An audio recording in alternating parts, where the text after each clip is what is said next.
there's a point when you're going to build muscle and things where it's a little soreness is expected, and you'll learn how to deal with that.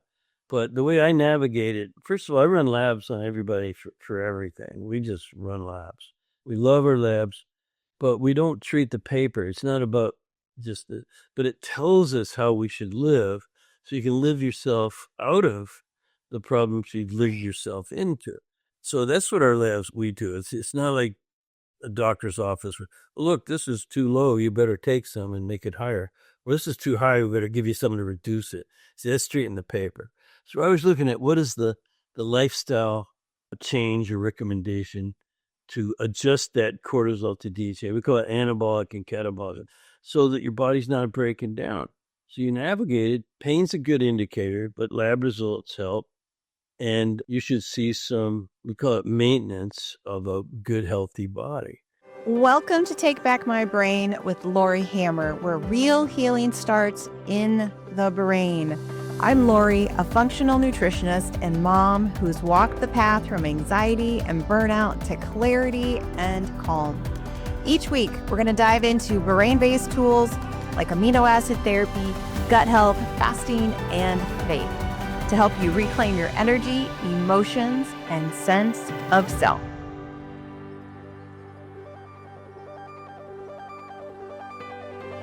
Hello, friends. Welcome back to the Take Back My Brain podcast, where we believe you don't have to settle for chaos and we do not normalize dysfunction. So I'm your host, Laurie Hammer, and today I have with me a pioneer in the functional health space, D.R.E.S.S, who is the founder of Functional Diagnostic Nutrition. He's the man behind the powerful D.R.E.S.S for Health Success protocol that has transformed literally lives of tens of thousands of people. So today we're going to do a deep dive into gut health, brain health, and how we treat the whole person or support the whole person. We never treat, we always support. And then I am just so excited to have D.R.E.S.S on today. So thank you, Reed, for joining us. Well, thank you, Laurie. It's wonderful to be here, and hope we can share some valuable knowledge, wisdom, information, and happy to be here. Thank you. Yeah, thank you for being here. I have no doubt you have lots of valuable information to share. So I want to know what sparked this journey of yours into this, functional nutrition space, and then how the FDN kind of got born out of all of that. Thank you. Yeah. Well, I love learning, and I'm a hard worker, and I come from a background of service to others, and I was serving the whole planet actually back in the 90s in environmental law and conservation, and doing a lot of good in the world. And I saw how rough it was for the flora and fauna of the planet, and I started wondering about people. Well, what about people? And what about me? And I was healthy. I was in my 40s. I thought I was doing great, but I didn't want anything to sneak up on me. Yeah. The company I worked for, I was a senior VP, and I was on a mission, but they seemed to be focused more on the money, which is okay. We made good money, but not just that, and then I got kind of sick of the hype around environmental things going on. I'm not a hype guy, and like, Yeah, that's good. So then finally, a very good friend of mine's dad, who I was very close to, always treated me like a son. He dropped dead. Wow. And I thought, everyone was telling me he was perfectly healthy. He was perfect. Apparently not. I'm like, nah, he wasn't perfectly healthy. There was something going on. Now, at the same time, all these things kind of converged in 1999. And my son was visiting basically a chiropractic wellness center. It's a center in Southern California. And I took him there for regular visits. And he got 7 varsity letters in 4 different sports in high school from this thinking and maintaining. And I listened to the alternative doctors there. It was totally back then. It was alternative or standard. There wasn't a lot of choices. And so I got a new career. I just said, hey, I'm going to quit my other job and I'm going to work for you guys, and I'll help you build your business. But within a few weeks, I was studying to be a nutritionist, physiology and anatomy Like you said, I've always been an avid learner. Yeah. But at the same time, and I'll bring it right around to where you want me to go. I was listening to all of the patients coming in the door. Remember, this is a long time ago. All of them were totally frustrated with standard medicine. They'd been to 3 or 6 or 8 practitioners and weren't better yet. And I thought, what a ripoff! Like, That's true. whatever, and why are they putting their health in someone else's hands? And besides working hard, I ride motorcycles and I do landscaping, and I try to have balance in my life and enjoy freedoms, that. And I was out riding my bike one day thinking about this. I'd only worked there a couple months. I was already kind of running the place. And I said, you know what? I'm going to be the last person those people need to see. And I had no idea how I was going to do that. But, I just, things kind of aligned for me. I had a lot to learn, but nothing to unlearn. And so I started running laboratory work just by the grace of Yeah. Creator. I was lucky and I got to do this. And I spent 10 years there. Again, to answer your question, I spent 10 years in that office just running lab work, thousands of labs and Wow. thousands. And I made my own observations. I had great mentorship. Thank goodness for all the old guys, the real geezers, back I know you call me pioneer, and I know I kind of am, but I give the credit to all the books of great people with thinking people and this 10 years of running thousands of labs. But I made my own observations and I kind of codified it and I created a system. And I only did it, Laurie, just for our office and for me and my practice. I ended up being, this practitioner in that office. And then I was asked to teach. The fact that there's no FDN, we're in 50 countries, 5,000 practitioners. I have 50 people working for me just to teach. But I only really created FDN to have success with our patients and clients in that office in Southern California. And then once I started teaching, I saw the value of spreading the love, and Yeah. boy, look at all the people we're helping now because of the teaching and going online and all that stuff. So kind of created a monster, but here we are. It's a good monster though. I love your movement. God monster. Yeah. Yeah. You're doing amazing work out there for sure. So for our listeners, because you and I were talking beforehand, there's a lot of mamas listening and they kind of feel like they're just holding it all together, right? So, and you have this amazing protocol, dress, right? Dress for your health, or however, I can't remember exactly how you say that. Dress for health That's to it. dress. Yeah. So can you kind of just unwind that for us to give people an idea of what to do? Yeah, it's funny you mentioned that group of people who I love very much, and that's who was coming in our office way back then.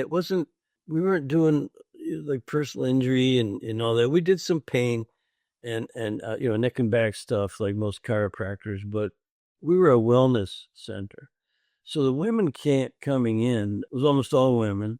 Eventually, when they got success, they'd bring their kids and then even some of their husbands. But so that group I'm very familiar with. And I remember when certain drugs were taken off the market because they just proved to be too dangerous. 2001, big studies said, hey, all that artificial estrogen, that's dangerous. Yeah. And well, what do you do now? So anyway, I was right there in those crucial times and running these labs. And I commend these women coming in. I'll give you some examples if you want. They were doing good, came in and they got their treatment and their modalities and their different, but I started telling them, look, it's what you do at home on a regular, everyday basis that's going to have the most effect. You really want to get well and stay well. It's follow good habits and well, what do you mean? I said, well, go home and eat right and go to bed on time and exercise and reduce stress in every way we could identify it, including a lot of ways that people don't even know they're stressed. Right. And then, of course, supplements. Now, I hated selling supplements, but that became D.R.E.S.S, diet, rest, exercise, stress reduction, supplementation. It's what you do at home that matters.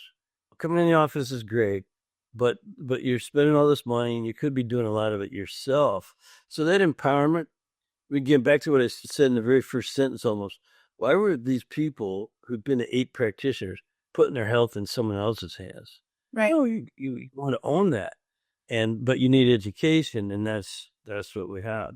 But so D.R.E.S.S, dress for health success, diet for your type, rest, which is not just sleep. It's all kinds of ways to rest your body and emotions and your spirit in a way.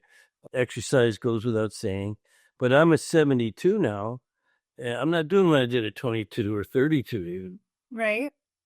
Can't even keep up with my old 42-year-old self. But so it's a diet, rest, exercise. It's so individualized, and stress reduction is so huge because there's so many types. A lot of it we don't even know we're suffering from, or we don't even know it's affecting us to the degree it's affecting us. And then supplements, you got to take them because food's not good enough. You can't get it all from food, not anymore. Yeah, I know. I always tell people that too. Like, can I just change my diet? Like, I wish you could. I wish I could just give you this amazing diet plan and, the right tea to drink and you move on your way. But, it doesn't happen that way anymore, unfortunately. Can we dive into the stress reduction read? I would love for Sure. you to kind of you say there's things that stress us that we don't know about. So I think there's, the obvious ones, but what are some maybe like the top 3 ones that most people don't think about that can be stressors? I love talking about that. It's a great question. So for everybody listening, this when I say stress, most people think of relationships and jobs and traffic and finances maybe and the sort of quote unquote normal everyday Right. stress. Oh yeah, I'm stressed out because my dad just died, or whatever it might be, and you got problem. But there's stress so far beyond that, and it's so ubiquitous. For one, remember my background was in environmental law, so the environment is still pretty toxic. There's been a lot of cleanup done since the 70s. Certain laws were passed back then, and we started to be able to sue big companies and the government and to clean up their act. Don't pollute so much. So there's been a lot of cleanup, but man, there's still so many chemicals, tens of thousands of chemicals that are in our food and air and water and garden stuff.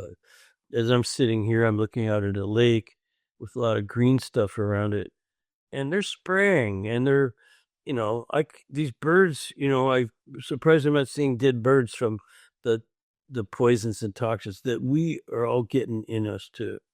And how do I know that? Because I measure. We run the labs that tell us about environmental pollutants and heavy metals and all these other things. So yes, you have your stress, your life, and you just want to come home and relax and play with the kids or whatever, or thank God they're out of the house, maybe. But whatever it is, there's all this other stuff, not to mention radiation, electromagnetic frequencies, and I can go on and on with the hidden stressors. And then for me, my personal nemesis, if I had to name one, would be aches and pains from old injuries. I have a very well used body, and the stuff I did in athletics and motorcycle and all kinds of things, I hurt myself Sure. badly. Some kid, and those remaining types of aches and pains and stuff, they have the same effect, ladies and gentlemen, as you got punched in the nose or you got yelled at by your boss or had a big fight with your spouse or your kids are misbehaving or whatever it might be. So whether it's someone yelling at you and upsetting you in that way, or you have a pain in your shoulder from you fell, car accident, whatever, they affect your body internally the same way. They create catabolic action, a Right. catabolic dominance. Your body's breaking down because of cortisol and other things in a way that's not healthy, a way that will age you before your time and create all kinds of symptoms downstream. So this idea of stress, it's so ubiquitous, comes in so many forms. That's part of our training is to teach people how to sort out all the known and even unknown stressors. I don't know if that helps. I hope so. No, it definitely does help. Can we swing back to stress and like exercise, especially for, we'll just say women over 50 ish? Because you were talking about aches and pains, right? And I've noticed as I exercise, sometimes, just depending on where I am hormonally, my body hurts more than others, and that affects my sleep patterns. And so then I kind of have to cut back on exercise, but then we don't want to lose muscle. So I feel like there's this like amazing dance between stress and movement and maintaining Sure. ourselves as women. Does that make sense? It makes a lot of sense. And there's a minimal threshold where you have to move your body. You have to clear out toxins. The lymph system doesn't have a pump of its own. The only pump for lymph, which is to cleanse your body, cleans the blood, it cleans your body out. It's one of the detoxifying mechanisms. Lymph is really important, so you have to move your body. So there's be a minimum threshold. You should move it every day, and you could just walk and move your upper arms. If you walk just keeping your arms pumping, that's a lot of movement for a lot of people. They don't even do that, unfortunately. But so there's a minimum threshold like that everyone's got to do regularly, and it's fun. That's what sort of Tai Chi and some of these movements, you see people swinging their arms. So that's a gentle, beautiful thing to do every day, minimum threshold. And then there's much higher, which could actually be harmful and create stress. This is funny, I think it's funny. There was a personal trainer down the street at a women's gym. And every week, remember, we're chiropractic and wellness and all these things. So every week she was sending someone was coming from the gym down to our office saying, "Oh, I was working out with so and so and I hurt my neck or hurt my back or hurt my shoulder." And look, we like the business on one hand, but I had to tell this personal trainer, "You're hurting people. Right. Like, why are you over exercising these poor women who are just trying to get in shape? They don't want to become bodybuilders like you, and things like that. And you're hurting them, pushing. I even was an expert witness in a legal battle once between a hotel had they had classes. It was like resort hotel, and they had someone teaching yoga. And I think it was a substitute teacher that day, but this poor lady from out of town comes in and I'll go to a yoga class. I'm at a resort.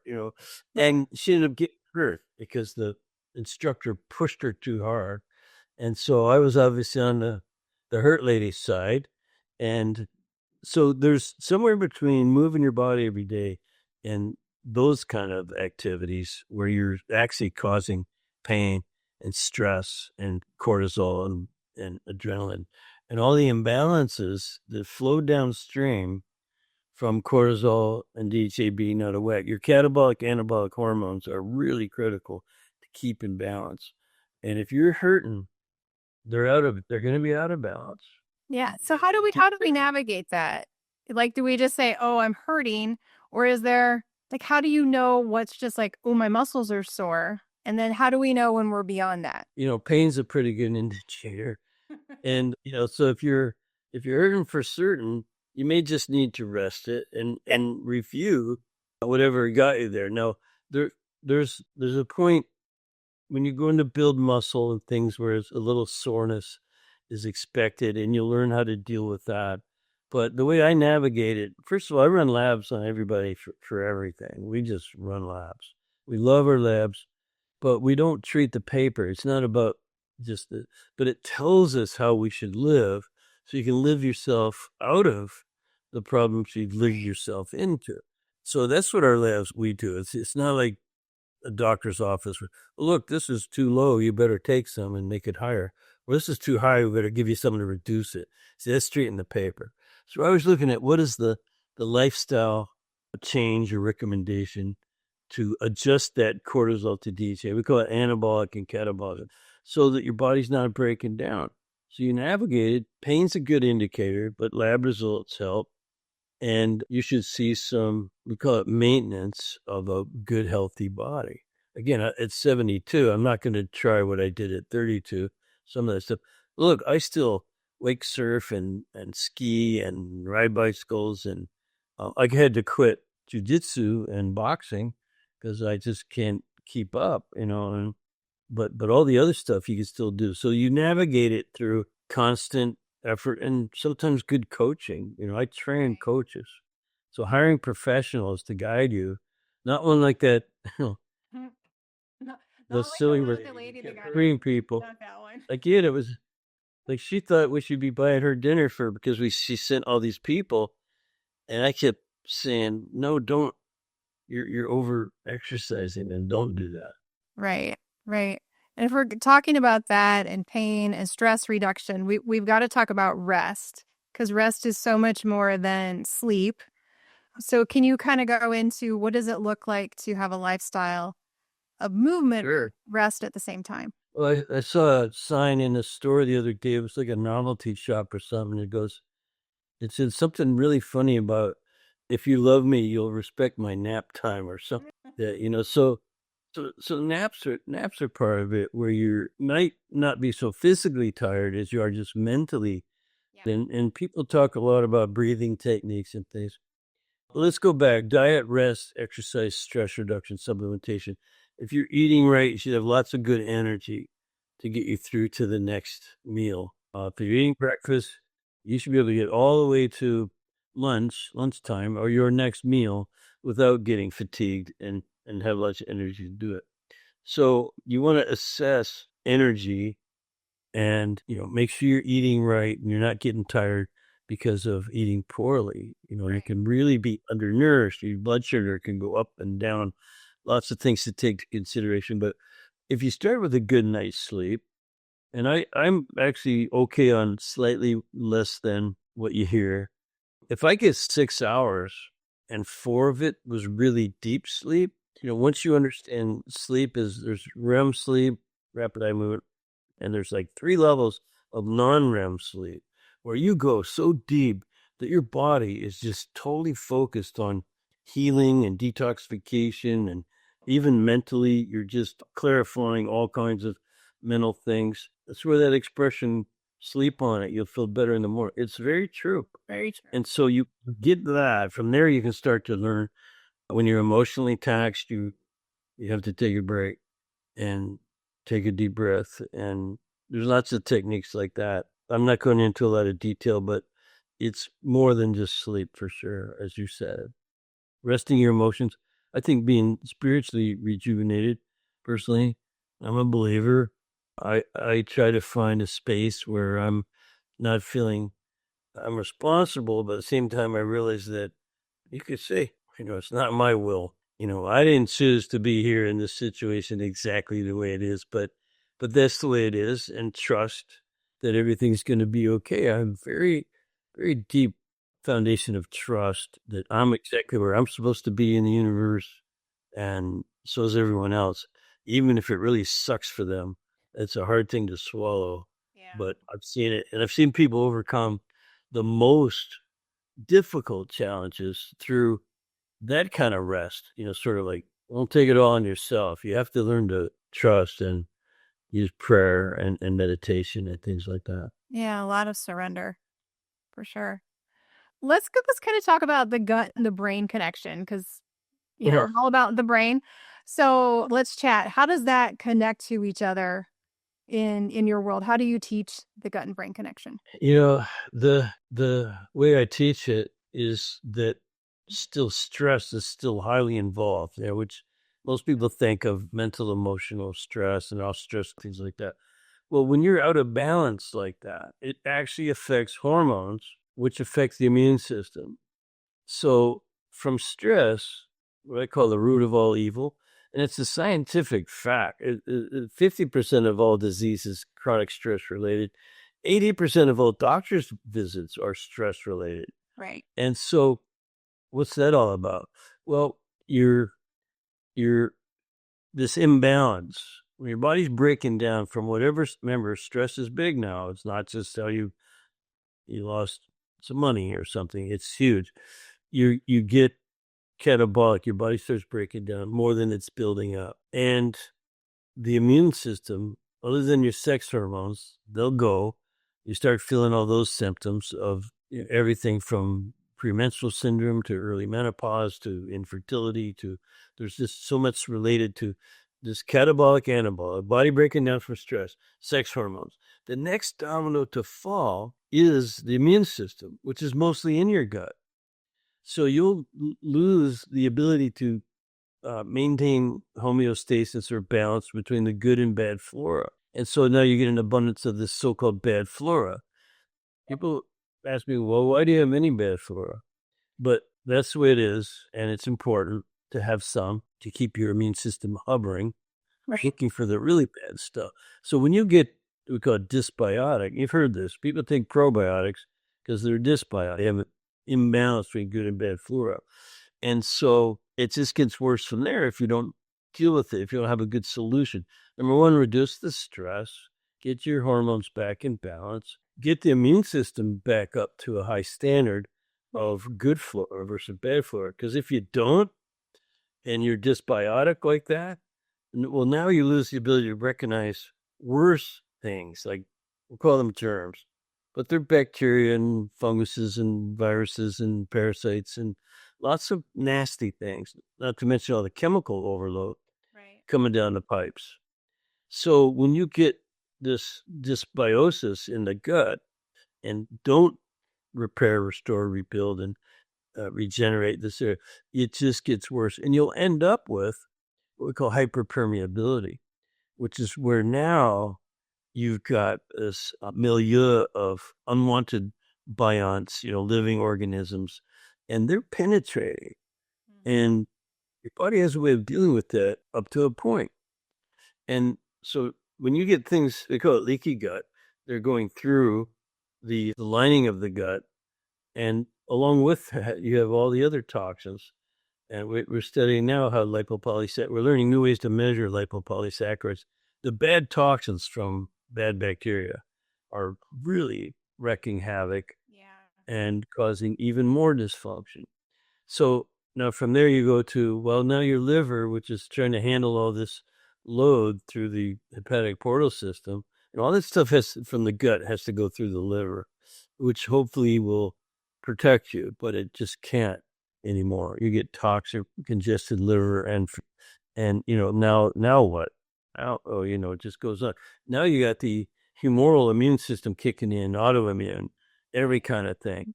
People showing up with everything from migraine headaches to psoriasis and eczema to just really overweight and foggy thinking and can't sleep and no libido and just it's kind of, no one likes the word train wreck, but it's kind of those things where it's crashing or something kind of crashing, and you need to get it sorted out. And there's a way. And I'll just finish with, that's how people were coming to me 25 or 6 years ago, but all they were doing at the time was treating the symptoms, and no one was really looking for the underlying causes and conditions. And now, with functional medicine and functional nutrition and what I teach, which is functional diagnostic nutrition, we're doing the lab work that's really showing people what the problem is, and then we teach them what to do about it. Yeah, that's so key. Why do you think labs are so important? Oh, we like to gather intelligence, and you can talk to a person, you can take a really good history, and you can sort of guess. But that's the problem, is too many people are guessing because they're going on a cluster of symptoms. And if that cluster of symptoms is, let's see, I could name 5 things. It's thyroid. And they go, oh, it sounds like thyroid. So many practitioners are using the sounds like method, and they're running that one test. And oh yeah, yep, I scored. It's your thyroid. Pat myself on the back, and here's your thyroid medication. And that might even be a little bit helpful. Some symptoms may abate, but you really haven't dealt with all the underlying stressors and malfunctions, and basically what I call metabolic chaos. That is a good way to put it. Definitely a chaos. Yeah. Well, Metabolic chaos. I feel like the lab testing helps people feel like they're not crazy either. So when you're running, we'll just use like a Dutch test, for example, and you see the low adrenal function, the low hormones, not methylating, the detox pathways are, not running optimally. And so a woman can look at it and she can go, I'm not crazy, and be like, no, you're not crazy. Like, this is really what's happening in your body. Like, you can try all you want to be happy for the day, but if you have no estrogen, you have no testosterone, and your adrenals are like flatlined, that's going to be a tall order for you to do. Right. And so then they just feel so empowered. I have women cry in my office all the time, like, thank you for running these tests because now I know that I'm not crazy. And these women are coming to me because I'm dealing with amino acid therapy. So we're fixing the deficiencies in the brain so that the nervous system is calmer, so that, we can go to the D.R.E.S.S for health success. They're more compliant. They feel better as they're doing it. And, then you get off the medications and stuff. But they've been thrown on so many different things, just like, here, take this medication, or just stop doing this or stop doing that, when nobody's addressed their underlying issues. And I love the fact that you teach, all your practitioners the importance of that lab testing. Well, and you're doing amazing work because you're at least caring about the underlying cause and condition. And, I had people coming in the office, and I still hear about it. Matter of fact, probably everyone listening has been told or knows someone who was told there's nothing wrong with you. Yeah. Your blood work. Your lab work looks fine. Yeah. Like your blood sugar, it's up around 95 to 100, but that's okay. Come back when it's 110. No intervention, no recommendations, no. Yeah, and when it's 110, well, now we can medicate you. Now we can diagnose and medicate you and treat. And so that's the problem, is the standard of care is diagnose and treat. And if they don't have a diagnosis, they really can't do anything. Like, they can't, the standard medicine can't really resolve metabolic chaos because it's a result of so many factors. Right. The diagnosis is just a label for your symptoms, basically. And you might even connect those to, an organ or something that you could support or medicate. But you're not going to resolve all the causal factors without a good philosophy like what we have. And the thing that you don't hear hardly anywhere, Laurie, is how because people do claim to be seeking the root cause. Right. Root cause medicine, root cause.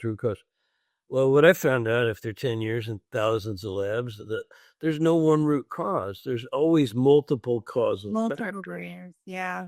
And they're having an effect on each other. Yes. In ways you can't singly measure. So that's why I call it metabolic chaos. That's the one problem. I don't have a medical diagnosis for anyone. My assessment is multiple causal factors having an effect on each other, which results in metabolic chaos. Yeah. And that's a term I coined 15 years ago because that's what I had no interest in diagnosing and treating it specifically. That's for doctors who should be there for very serious diagnosis. Right. But when it comes to these chronic downward spiraling stress-related conditions, there is no one diagnosis. So you got to pull it apart and sort it all out. I know. Sort out metabolic chaos. Yeah. And it takes a while to unwind that chaos. Like, people are expecting the 90-day protocol to be like, oh, I feel fantastic. And some people might, but I don't know. I've been working on my health for years, and I continuously feel better. I mean, I feel better at 52 than I did at 42, but I'm always working on my health. And like, you never stop. You just stay healthy and keep going. Yeah. Spring chicken you. Yeah. So, well, just keep doing that, because as I look back, some things I wish I hadn't done so much of or done so hard, and been a little nicer to myself, So the fact that you're doing it now, I didn't start I was in my late 40s. Until then, I was a reckless wild man. And so, well, I mean, I wasn't stupid, but, a lot of risk taking and things. Sure. But yeah, but now, so we got it sorted out. And what I'd like to give your audience, just for the sake of our program and what we're training people on, and we'll train just about anybody that's willing to go through a very rigorous and robust training program. This idea of these multiple causal factors and hidden stressors.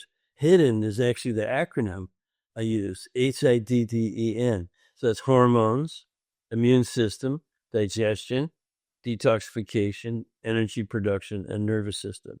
There's other things we could test, oxidative stress and things we look at. But if we just look at those things, you'll find a lot of, here's the term, healing opportunities, not diagnosis and treatment.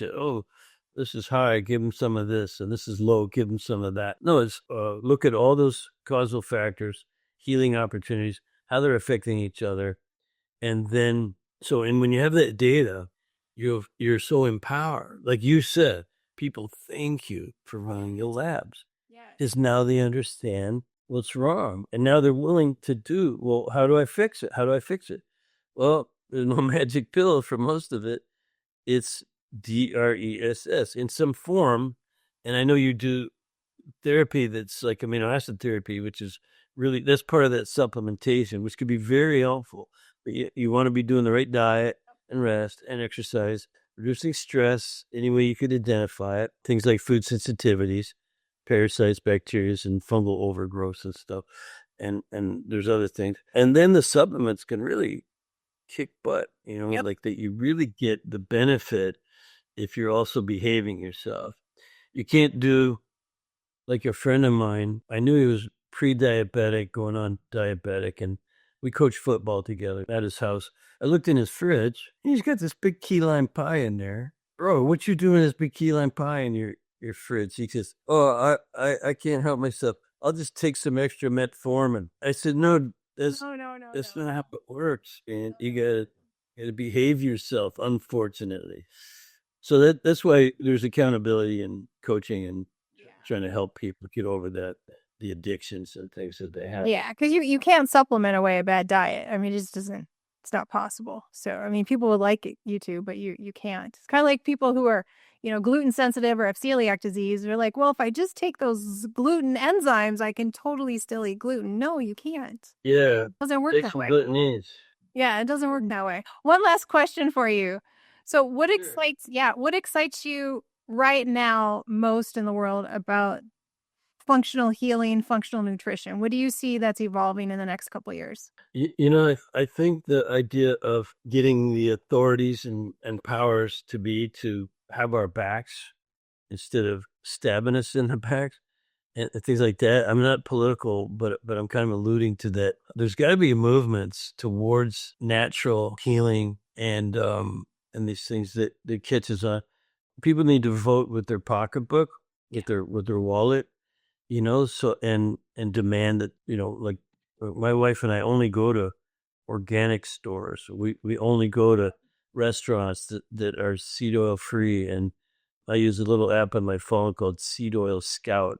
You look that one up, and so we go to those restaurants that are gluten free and that are no seed oils, and we ask, and so it's up to us, the people, or it's not going to happen. Because if you let commercial interests rule and dictate, you'll lose your freedoms. Definitely. And that's the thing. I think, I don't know, I have a lot to say about that, but in short, we need to take responsibility, ownership, and that's a movement that I see catching on. Yeah. You're part of it. We're part of it. Your audience is part of it. But you want to take as active a role as you can in those movements that are. Go to organic. Go to your farmer's market. Buy your food there. Yep. Learn to prepare it all on Sunday afternoon with your family. I mean, it takes time, and it takes sometimes priority and intention and consciousness. Yeah. Really, that's it. Yeah, I love it. Well, thank you so much. I really appreciate you spending time with us today, your expertise and your wisdom. It means a lot to me. Well, thanks very much. I appreciate it. We have a URL people could go to find us through you, thefdntraining.com/takebackmybrain. So if people go there, they find out more. Right. And all that will be in the show notes. You can sign up for it. Okay. It will be in the show notes. Everything will be there in order to find Functional Diagnostic Nutrition. So thank you everyone for listening. I appreciate each and every one of you. I will see you in the next episode. God bless. Thanks for listening to Take Back My Brain. If today's episode helped you connect with hope or direction, I want you to follow the show, leave us a review, and share it with someone who needs it. And if you're ready to start your own healing journey, explore our courses and our coaching programs at lauriehammer.com/store. So until next time, remember, you cannot medicate away a nutrient deficiency, and healing your brain isn't just possible, it's powerful.